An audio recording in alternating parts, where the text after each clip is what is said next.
오늘 설교의 제목을요, 이 진멸될 세상 전투하는 우리 이렇게 제목을 잡았는데 사실은 조금 제목을 원래는 다르게 잡았습니다.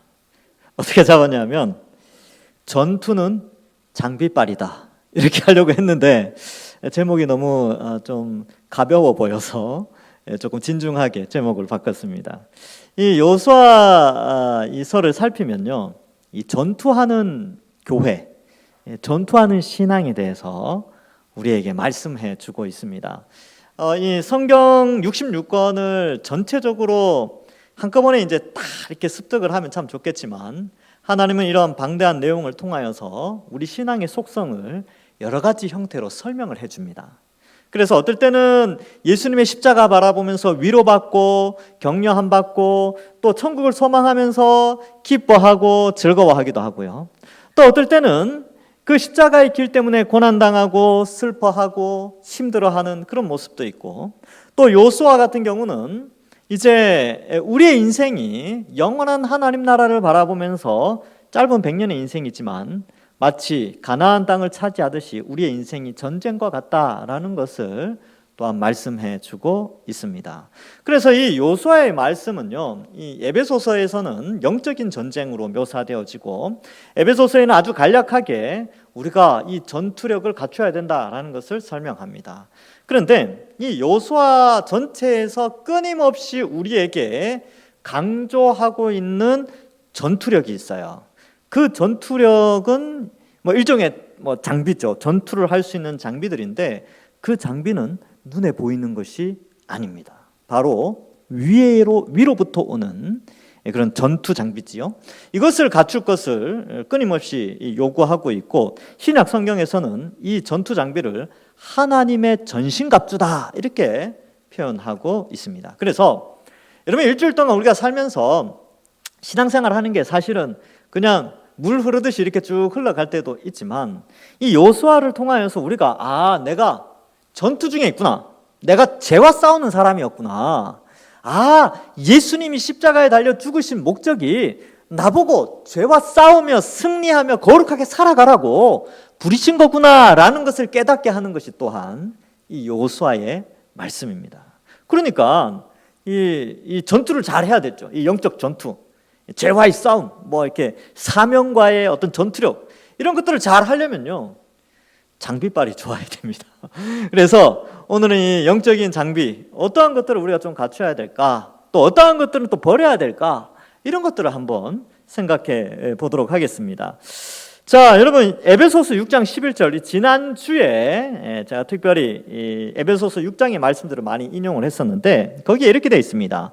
마귀의 간계를 능히 대적하기 위하여 하나님의 전신갑주를 입으라. 이게 뭐냐면 이제 전투하니까 당연히 갑옷을 입는 것은 당연한 것이죠. 여러분, 전쟁이 일어났는데 군인이 그냥 평상복 입고 청바지에 티 하나 걸치고 나가서 총싸움 할 수 있겠습니까? 아니죠. 장비 다 갖춰야죠. 전투복 입고 막 이렇게 해야 됩니다. 에베소서 6장 13절에도 그러므로 하나님의 전신갑주를 취하라, 이게 얻으라는 거죠. 이게 불가능한 것을 취하라는 게 아니에요. 가능하니까 취하라는 겁니다. 취하라, 이는 악한 날에 너희가 능히 대적하고 모든 일을 행한 후에 서기 위함이라. 이 선다는 것은 승리를 의미한다고 말씀을 드렸습니다. 그래서 그 장비의 내용들이 어떤 것이었냐 하면 14절부터 17절, 에베소서 6장 14에서 17절에 보면 진리의 허리띠, 그리고 의의 호심경, 평안의 복음이 준비하는 신, 워커죠, 워커. 모든 것 위에 믿음의 방패, 일종의 뭐라 그럴까요, 방탄조끼 이런 거죠. 그리고 불화살을 소멸하는 이제 탄환이 날라와도 충분히 막을 수 있는 방탄조끼를 잘 갖춰야 된다 이런 것이고, 구원의 투구, 전투모죠. 성령의 검 곧 하나님의 말씀. 이건 오늘날의 이제 총이죠, 총. 옛날에는 이제 칼이 공격 무기였으니까. 그래서 기억나십니까? 칼을 딱 뽑았는데 녹슬어 있으면 안 된다. 칼집에서 뽑혀야 된다. 이게 녹슬어 버리면 뽑히질 않으니까 칼을 늘 갈아야 되는 거죠. 매일매일 말씀을 읽어야 된다. 그래야 전투 아이템을 획득할 수 있다. 이것을 지난주에 살펴보았습니다. 그래서 지난주에 살핀 배경은 그랬죠. 북쪽 지역, 이제 요단강을 건너와서 길갈을 중심으로 해서 북쪽과 남쪽으로 나누면 남쪽 지역은 기브온으로 말미암아 기브온과 하친하면서 자연스럽게 남쪽 지역을 차지하게 됩니다. 그리고 북쪽 지역의 하솔이라는 도시의 왕이 이제 이 사람들을 모으는 거예요. 야, 이 남쪽이 점령당했다더라. 우리가 힘을 합쳐서 저 이스라엘 군대를 대적하자라고 했는데 이 이스라엘이 쳐서 올라가게 되는 것이죠. 그래서 이 메론 물가에서 전멸하고 쫓아가서 이기게 되어서 이제 북쪽 지역의 상당 부분을 차지하게 되고 남쪽 지역의 상당 부분을 차지하게 됩니다. 그래서 오늘 읽은 본문 말씀 10절부터 23절은 세 부분으로 나눠서 생각해 볼 수 있습니다. 제가 오늘은 한 절 한 절 살피지 않습니다. 그 세 부분 가운데 핵심되는 내용들만 좀 잠깐 살펴보겠습니다. 자, 13절에 보시면 요수아가 하솔만 불살랐고 산 위에 세운 성읍들은 하나님이 이스라엘이 불사르지 아니하였으며 이 성읍들의 모든 재물과 가축은 이스라엘 자손이 탈취하고 모든 사람은 칼날로 쳐서 죽였다. 이렇게 돼 있죠. 여러분, 하솔은 북부를 대표하는 도시였는데 하나님께서 거기는 진멸해라, 헤렘 전쟁이라고 하는데 받쳐진 전쟁을 하라는 것이죠. 왜냐하면 하솔 이하의 모든 성읍들은 다 하나님께서 이기게 하신 것이다. 이 전쟁의 승리자는 이스라엘이 아니고 하나님이다라는 것을 알려주기 위해서 하솔을 다 불태워버립니다. 그러나 다른 산지에 있는 성읍들은요 남겨둡니다. 사람들은 다 죽이고 14절에 보니까 모든 재물과 가축은 이스라엘 자손이 탈취하도록 해요. 여기에서 우리가 두 가지 살펴볼 내용이 있는데, 하나님이 심판하시는 대상은 철저하게 사라집니다. 그래서 완전히 없어지는 거예요. 다 진멸하는 것이죠. 사람이고 재물이고 다 진멸하고 금은 동철은 여호와의 곳간에 드리게 되고 사람이 절대로 취할 수가 없습니다. 그래서 하솔에 있던 것들은 완전히 하나님께 드리면서 이 전쟁은 하나님이 승리케 하셨습니다 라고 신앙 고백을 하게 되고요. 그런데 하나님이 전쟁에서 승리자로서 있지만 그의 백성들에게 그 승리의 전리품을 나누어 주는 장면이 14절이죠. 이 성읍들의 모든 재물, 가축 이런 것들은 이 나머지 성읍들의 재물과 가축은 백성들에게 전리품으로 주는 것이죠. 여러분, 이 말세에 주님께서 다시 오셨을 때도 동일합니다. 이 세상의 모든 악한 것들, 이 모든 것들은 다 사라지고 진멸당하게 되지요. 그러나 그의 백성들은 새 하늘과 새 땅에서 하나님의 영원한 승리를 기뻐하며 하나님이 주시는 축복을 마음껏 누리며 살게 해 주십니다. 여러분, 이 하나님께서 하시는 일들을 보십시오. 하나님이 전투에서 승리하게 하시고 하나님께서 원하시는 그 하솔 큰 성읍은 하나님께 바쳐드리고 나머지는 그의 백성들이 누릴 수 있도록 엄청난 축복을 주시는 것이지요. 자, 이러한 것들을 우리가 생각을 해볼 때 여러분, 전투하는 것이 우리에게 손해가 아니라 하나님이 우리에게 복 주시고자 하는 축복이라는 것을 우리는 잊지 않아야 됩니다.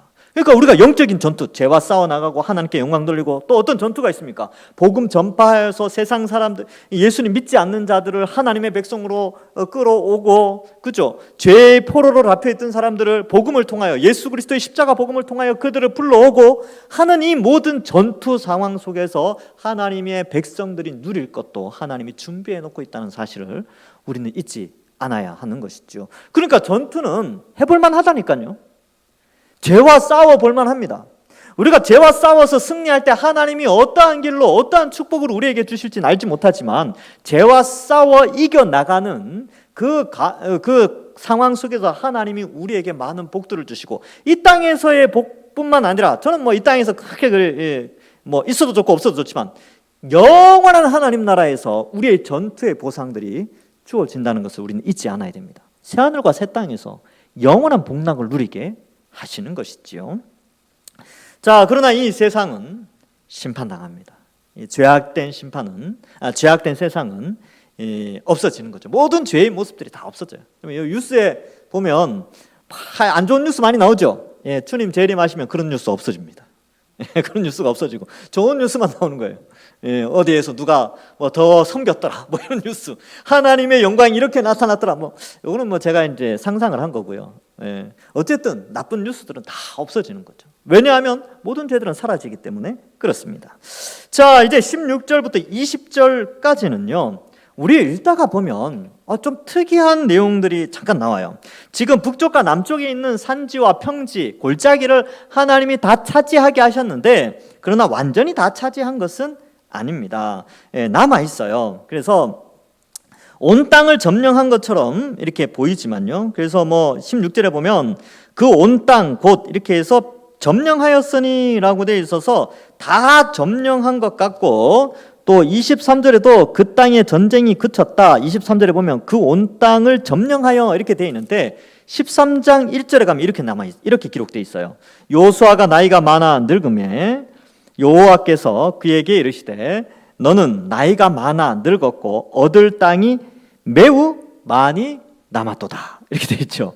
그래서 11장에서는 다 차지했다 그래놓고 13장에 가니까 다 차지했는데 그 전 영역 차지하긴 했는데 그래도 남아있다.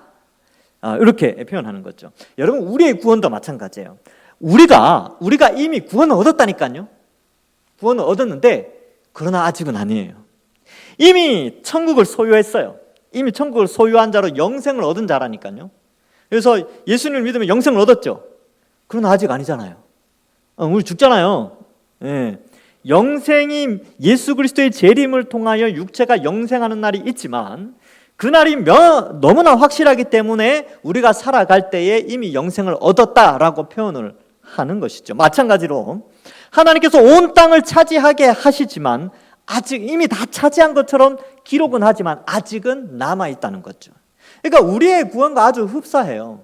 이미 온 땅을 차지한 것처럼 보이지만 그러나 아직은 아니에요. 우리는 천국을 소유한 자지만 아직은 전투하면서 살아가야 되는 그런 이스라엘 백성과 동일한 그런 상황에 놓여 있습니다. 그런데 20절의 해석이 좀 중요해요. 20절에 보면 이렇게 기록되어 있습니다. 그들의 마음이 완악하여, 이 그들이 누구냐 하면 이 가나안 땅에 있는 7 족속들을 표현합니다. 그 7 족속의 마음이 완악하여 이스라엘을 대적하여 싸우러 온 것은 여호와께서 그리하게 하신 것이라. 왜 그리하게 했냐면 그들의 죄악이 관영하였거든요. 그들을 진멸하여 바치게 하여 은혜를 입지 못하게 하시고 여호와께서 모세에게 명령하신 대로 그들을 멸하려 하심이라. 이 표현을 좀 오해하시면 안 되는 게, 하나님이 의도적으로 이 사람들을 완악하게 하셔서 은혜를 못 받게 하셨나 보다, 이렇게 생각할 수 있단 말이죠. 이와 비슷한 내용이 또 출애굽기에도 나옵니다. 이거는 이제 우리가 흔히 말하는 교리에서 이 부분을 좀 다루고 있어요. 우리가 질문할 수 있죠. 예수님 안 믿는 사람, 끝까지 예수님 거부하고 마음이 완악한 사람들이 있는데 그 사람들이 예수님을 못 믿도록 하나님이 그들을 막으시나? 그들을 완악하게 하시나? 이렇게 생각할 수 있단 말이죠. 왜냐하면 성경에 그런 표현들이 나오니까. 출애굽기 4장 21절에 이런 표현이 나옵니다. 여호와께서 모세에게 이르시되 네가 애굽으로 돌아가거든 내가 네 손에 준 이적을 바로 앞에서 다 행하라. 그러나 내가 그의 마음을 완악하게 한즉 그가 백성을 보내주지 아니하리니. 이렇게 되죠. 여기 보면 내가 그의 마음을 완악하게 한즉, 하나님이 바로의 마음을 완악하게 해서 이렇게 하네? 그러면 하나님이 바로를 악하게 만드시는 분인가? 이렇게 질문을 할 수 있단 말이죠. 근데 이 표현은 이 표현을 제대로 이해를 해야 됩니다. 하나님은 악을 만들어내시거나 악을 행하도록 의도적으로 악한 길로 인도하시는 분이 아니죠. 왜냐하면 하나님은 절대적인 선한 분이시니까. 그죠? 그럼 저 사람이 저렇게 악하게 행하는 것은 하나님이 저 사람을 악하게 만들었기 때문에 악한 것이다, 이렇게 결론을 내리면 하나님의 선하심은 없어지는 거예요. 그렇죠? 그러면 이 부분을 어떻게 해석하느냐? 역시 출애굽기에 이 내용이 나옵니다. 출애굽기 7장 13절에 보면 이 바로의 완악함을 이렇게 표현하고 있어요. 그러나 바로의 마음이 완악하여 그들의 말을 듣지 아니하니 여호와의 말씀과 같더라. 여기서는 어떻게 기록되어 있냐면 바로가 완악해졌다, 이렇게 표현하고 있어요. 그러면 이게 무슨 말이냐 하면, 여러분, 하나님의 모든 인간은 이스라엘 사람이든 이집트 사람이든 다 완악해요. 아담 아래의 생물학적인 방식으로 태어난 모든 인간은 원죄를 가지고 태어나기 때문에 나면서부터 죄인입니다. 죄를 가지고 태어나기 때문에 죄를 짓게 되는 것이죠. 요즘 우리 피택자 교육할 때 소요리 문답 지금 교육하고 있거든요. 거기에 그 내용이 나와요. 인간은 원죄를 가지고 태어나서 그 죄로 말미암아 죄를 짓는다. 근데 이 내용이요, 세례 교육할 때, 지금 이제 세례 교육하고 있는데 세례 교육할 때도 그 세례 문답지에 그게 나와요. 세례 문답 교육에. 그래서 인간은 내버려 두면, 가만히 두면 원래 완악해지는 존재예요. 그러면 하나님이 바로나 여기 나오는 가나안 사람들을 일부러 완악하게 만드신 것이 아니라 그들은 나면서부터 원래 완악한 거예요. 그러면 완악하게 하셨다, 이 표현은 뭐냐면 그들이 은혜를 받지 않았다, 하나님의 선택에서 멀어졌다, 이런 개념이에요. 그래서 20절을 또 잘 보면 은혜를 입지 못하게 하시고 이런 표현이 있죠.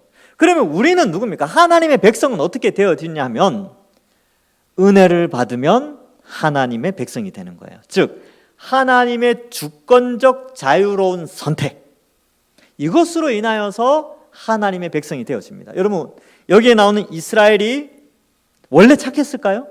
원래 신앙이 좋았을까요? 아니요. 그들도 그냥 가만히 두면 다 완악한 자들입니다. 근데 하나님의 은혜를 받았죠. 왜? 아브라함이 은혜를 입었죠. 그래서 그렇게 된 겁니다. 우리도 마찬가지예요. 우리도 원래는 하나님이 은혜로 우리를 택하지 않았다면 우리는 다 완악한 자들입니다. 근데 하나님이 우리를 은혜로 택해 주셨기 때문에 우리의 심령에 성령을 보내어 주셔서 완악하고 굳어진 마음이 부드러운 마음으로 바뀌어져서 복음을 듣고 믿어 구원받도록 하신 것입니다. 이거 은혜죠, 은혜. 여러분, 여기 앉아 계신 분들 다 은혜 받은 사람들이에요. 그래서 자꾸 그렇게 하나님한테 이야기하지 마세요. 하나님 왜 나를 사랑하지 않습니까? 뭐 이런 거 있잖아요. 뭐 일이 잘 안 되거나 기도가 막 한 10년 동안 기도했는데 잘 안 이루어지는 거, 그런 거 있잖아요. 그럴 때마다 하나님 원망하고 그러는데 아니요. 이미 너무나 큰 사랑을 받았습니다. 예수 그리스도를 믿는 믿음을, 성령을 보내어 주셔서 그 믿음을 주셨어요. 여러분, 100년의 짧은 인생에 뭐가 안 이루어졌다가 하나님 원망하는 게 아니라 영원의 세계의 축복을 이미 우리에게 약속을 하셨다니까요. 얼마나 크게 사랑하셨습니까? 그래서 거친 인생 살아가시면서 기도가 잘 안 이루어지고 또 내 뜻대로 인생이 잘 풀리지 않을 때, 그때 하나님 원망하지 마시고 환경 원망하지 마시고 나 같은 죄인 구원해 주신 것만으로 감사하시며 사시는 여러분들 되시길 바랍니다.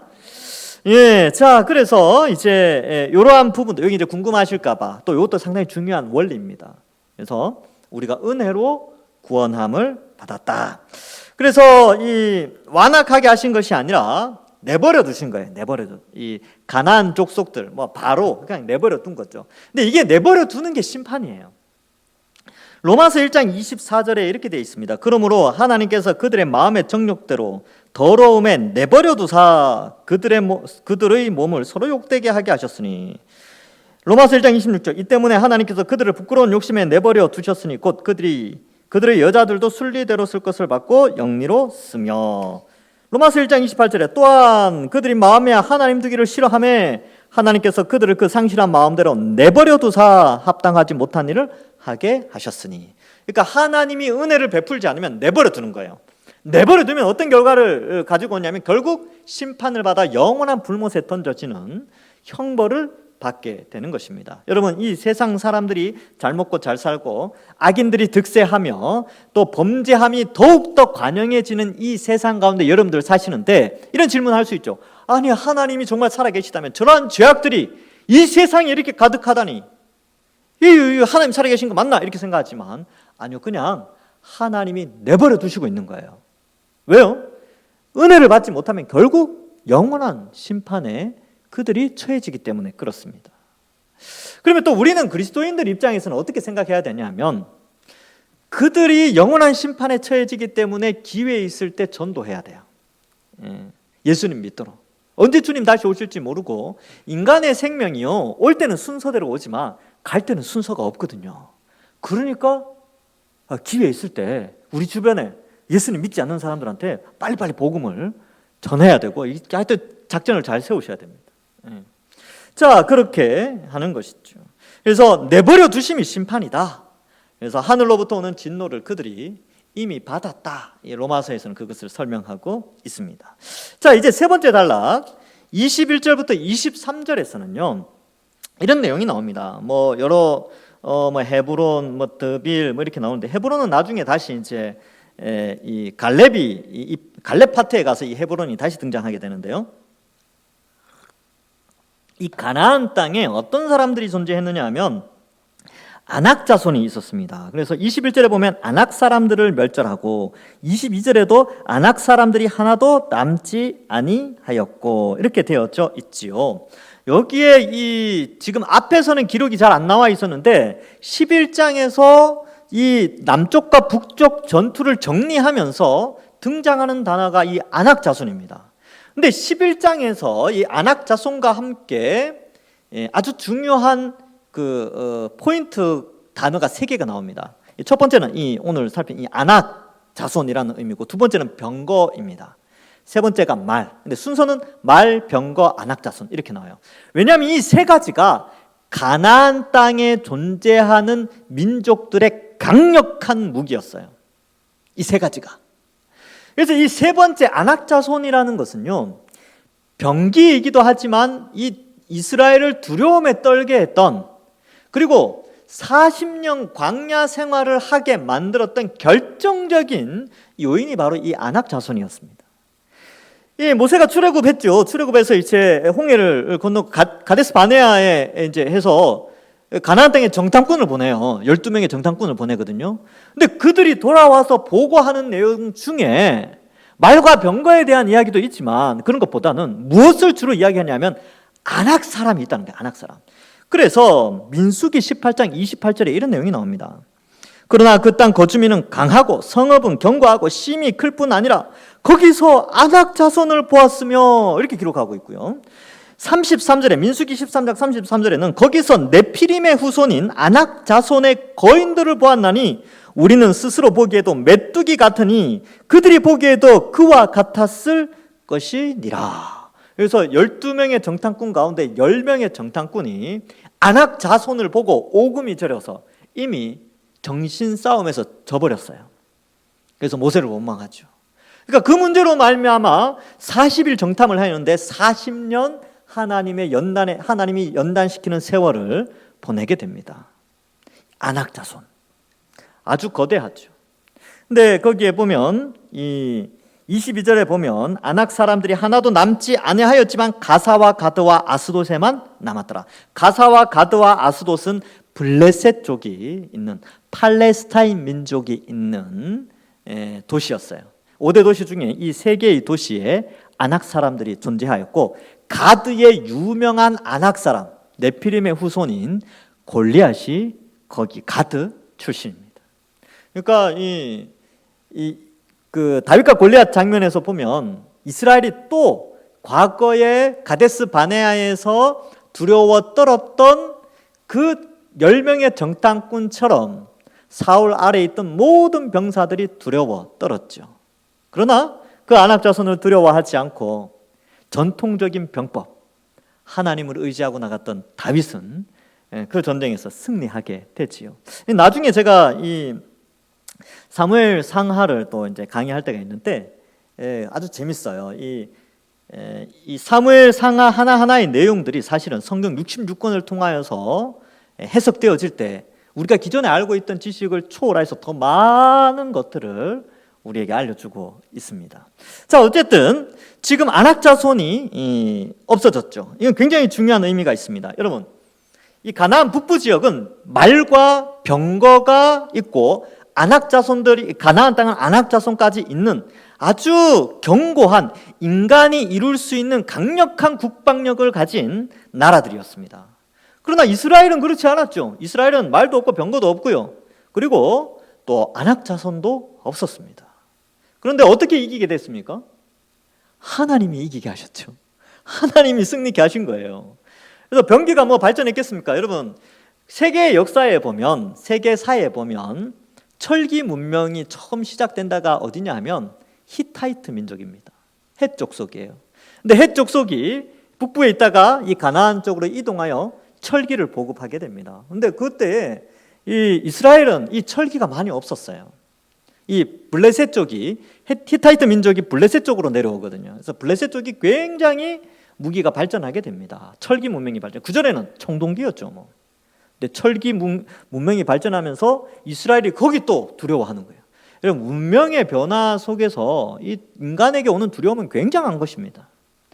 이 시대도 마찬가지지요. 이 시대의 문명을 바라보면서 그리스도인들은 또다시 두려워하는 거예요. 야, 우리가 이렇게 예수 잘 믿다가 손해보는 거 아닌가? 우리가 이렇게 예수님 믿다가 이 세상 속에서 도태되는 것은 아닌가? 이렇게 자꾸 생각을 하고, 이 세상의 거대한 흐름, 이 안악자손과 같고 병거와 같고 말과 같은 이러한 이 세상의 거대한 흐름 속에 또다시 그 옛날 가데스 바네아의 타협점을 찾았던 것처럼 그런 죄를 짓고 있는지 우리 교회들은 생각을 해 봐야 된다는 것이지요. 여러분, 과학기술이 발전하죠. 자본은 엄청나게 발전하였습니다. 경제학도 발전하고 인문학, 사회학 뭐 이런 것들, 모든 학문들이 굉장히 발전하면서 인간은 스스로 그 옛날 바벨탑을 쌓았던 것처럼 스스로의 지혜로 하나님을 대적하는 문화를 엄청나게 빠른 속도로 발전시켜 나가고 있습니다. 이러한 시대에 성경의 가치관을 가지고, 변하지 않는 진리의 성경적 가치관을 가지고 이 시대를 살아간다는 것은 마치 무모한 도전 같고, 마치 큰 안악자손을 상대하는 연약한 그러한 사람들과 같은 교회의 모습을 상상하게 됩니다. 성경적 가치관으로 복음을 전하고 죄와 싸워나가는 삶은 어쩌면 이 시대에는 너무나 초라해 보이고 시대에 뒤처져 보이고 마치 메뚜기와 같은 삶을 살아가는 아주 비루한 삶처럼 보일 수 있다는 것이죠. 우리 그리스도인의 삶이 세상의 거대한 문명에 익숙한 사람들이 볼 때에는 그렇다는 것입니다. 성경적 가치관, 정직하게 살고 하나님 앞에 부끄럽지 않게 살며 이 죄악된 세상에, 이 음란하고 타락하고 폭력적인 세상 속에서 거룩하고 부드럽고 온유하며 성실하게 살아가는 그러한 그리스도인의 삶은 아주 메뚜기와 같이 보잘것없어 보일 수 있습니다. 그러나 여러분, 우리가 기억해야 되죠. 우리는 그렇게 사는 자들입니다. 우리는 하나님 의지하면서 사는 자들입니다. 우리는 이 세상의 문명을 획득하고 그들과 타협해서 이 세상을 살아가는 자들이 아니라는 것이죠. 구별된 거룩한 사람들입니다. 그래서 교회는 어느 시대에나 소수가 핍박을 받고 세상과 맞지 않는 가치관으로 살아가는 것이죠. 그리고 교회는 타협하면 안 됩니다. 타협하는 순간 교회는 이상한 형태로 변화되어지는 것이죠. 그래서 이 진리를 잘 고수를 해야 돼요. 그래서 어떤 이 비본질적인 것은 다양한 변화에 의해서 버릴 수는 있죠. 바꿀 수 있단 말이죠. 그러나 본질적인 것, 진리 안에서 참된 본질은 잘 간직해야 하는 것입니다.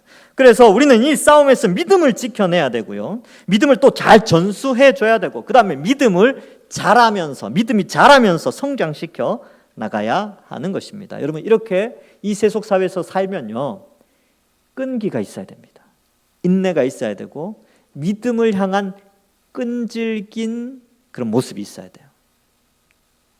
쉽게 포기하면 안 된다는 것이죠. 그래서 예수님도 재미난 비유를 하나 하셨어요. 누가복음 18장에 보면 한 과부가 있었는데 불의한 재판장이 동네에 있는 거예요. 날마다 찾아가가지고 막 들어달라고 그러니까 재판장이 불의하니까 과부를 딱 보니까 돈이 안 나올 것 같거든요. 불의하면 뇌물도 받고 그래서 재판도 빨리 해주고 그러는데 과부가 돈도 없는 거예요. 그러니까 귀찮은 거죠.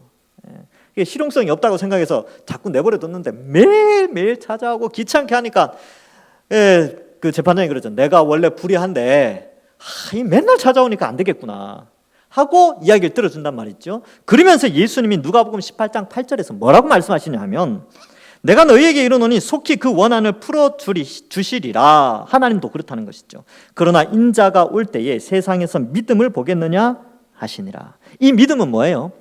끈질긴 믿음, 끈질기게 기도하는 믿음, 끈질기게 인내하는 믿음, 끈질기게 믿음을 지키려는 그것을 볼 수 있겠느냐? 예수님께서 말씀합니다. 왜 이 표현을 했냐면 보기를 원하시는 거예요. 이 타락한 세상 가운데 정말 끈질기게 믿음을 고수하고 하나님 의지하며 말씀 가운데 복음 전파하는 그런 교회를, 그런 성도를 예수님이 말세에 주님 다시 오셨을 때 보고 싶다는 것이죠. 우리가 그렇게 준비돼야 됩니다. 그렇게 준비하라고 이 요수아를 우리에게 주셨고 우리가 이걸 읽으면서 그렇게 적용해 나가는 것이지요. 그래서 여러분 이 세상은 골리앗과 같아요. 아낙 자손과 같습니다. 그럼 우리는 어떻게 살아가야 됩니까? 다윗의 말에 힌트를 얻을 수 있습니다. 사무엘상 17장 45절에 이렇게 기록되어 있습니다. 다윗이 블레셋 사람에게 이르되 너는 칼과 창과 단창으로 내게 나아오거니와 나는 만군의 여호와의 이름 곧 네가 모욕하는 이스라엘 군대의 하나님의 이름으로 내게 나아가노라. 여러분 이 다윗이 골리앗을 상대하는 장면은 마치 요수아의 군대가 가나안 땅을 점령하는 것과 아주 흡사한 그런 오버랩되는 장면입니다. 골리앗을 두려워하면 사울 아래에 있던 이스라엘 사람들처럼 되는 거예요. 그러나 다윗은 요수아의 군대가 하나님을 의지하여 그 땅에 병거와 말과 아낙 자손을 물리친 것처럼 다윗이 이스라엘 건국의 새로운 대표자로서 그렇게 전투해 나갔던 것이지요. 우리도 마찬가지입니다. 여러분, 이 세상의 거대한 흐름 속에 그리스도인으로 살아간다는 것은 굉장히 압박받는 상황입니다. 두려움이 있어요. 저도 그럴 것 같아요. 제가 이제 만약에 목사가 아니고 일반 성도였는데 설교 시간에 이런 말 들어서 내가 이제 직장 생활하고 세상 이게 불신자들 만나서 신앙 지키고 그리스도인임을 드러내고 또 때를 봐서 또 전도하고 와 두렵다 이런 생각이 들 것 같아요. 그럴 수 있겠죠. 왜냐하면 내가 그동안 쌓아놓은 커리어가 있는데 그것에 치명타가 올 수 있기 때문에 그렇죠. 때로는. 근데 여러분 이럴 때 다윗의 말을 기억해야 됩니다. 세상 사람들은요. 칼, 창, 단창 이런 스펙들을 갖추어서 세상을 살아가지만 우리는 여호와의 이름으로 살아가는 자들입니다. 그래서 그 이름으로 이 세상을 살아가야 하는 것이지요. 우리는 이 아낙 자손과 같은 세상의 위력 앞에서 예수 그리스도의 피 묻은 십자가 형벌 대속의 복음을 들고 세상의 죄악과 싸워나가야 합니다. 또한 세상에 예수님을 믿지 않는 자들에게 복음을 전파하며 살아가야 하는 것이죠. 이것은 어쩌면 참 무모한 것처럼 보일 수 있지만 바로 이것이 하나님의 백성의 삶이요 영원한 젖과 꿀이 흐르는 가나안 땅인 새하늘과 새 땅을 바라보면서 이 세상을 살아가는 자의 모습임을 말씀해 주고 있습니다. 여러분 이스라엘은 병거와 말과 아낙 자손을 남겨두지 않습니다. 왜냐하면 이것이 그 땅을 차지하는 그런 방법이 아니라는 것을 알고 있었어요. 교회도 마찬가지입니다. 영혼 구원하고 교회가 부흥하는 것, 이 모든 것이 이러한 외부적인 환경에 의해서 결정되는 것이 아니라 하나님이 하시는 것이다.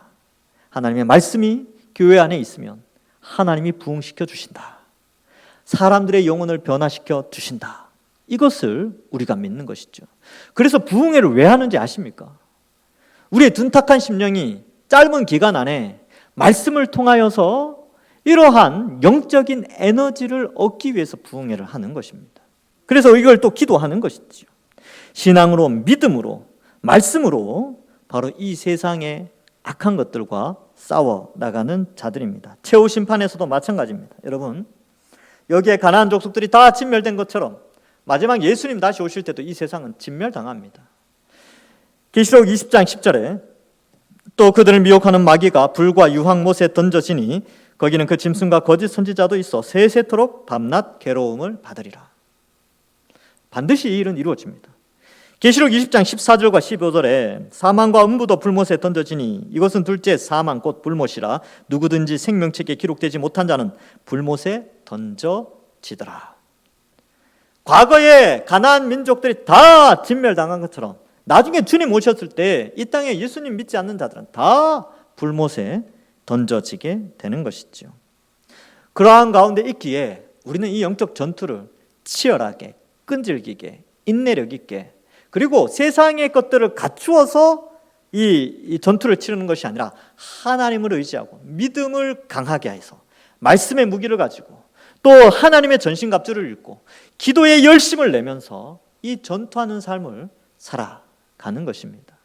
예수 믿고 복받고 축복받고 만사 형통하고 평안하게 살고 그러한 것도 있지요. 그러나 또 한편으로는 우리가 전투하는 중에 있다는 사실을 반드시 기억하시며 이 완성될 구원의 하나님 나라를 소망하시면서 전투하는 병사답게, 그리스도의 군사답게 십자가의 길, 또 강력한 복음의 무기를 가지고 남아있는 생애 가운데 하나님의 백성으로, 또 훌륭한 그리스도의 군사로 든든히 세워져서 나중에 주님 앞에 정말 착하고 충성된 종이라고, 내가 말세의 믿음을 보겠느냐라고 했는데 예수님께서 오셔서 이 동산교회를 보면서 야, 내가 여기서 믿음을 보는구나 라고 그렇게 주님께서 칭찬하시는 우리 모든 성도들 되시길 주님의 이름으로 간절히 축원합니다. 기도하겠습니다. 하나님 감사합니다.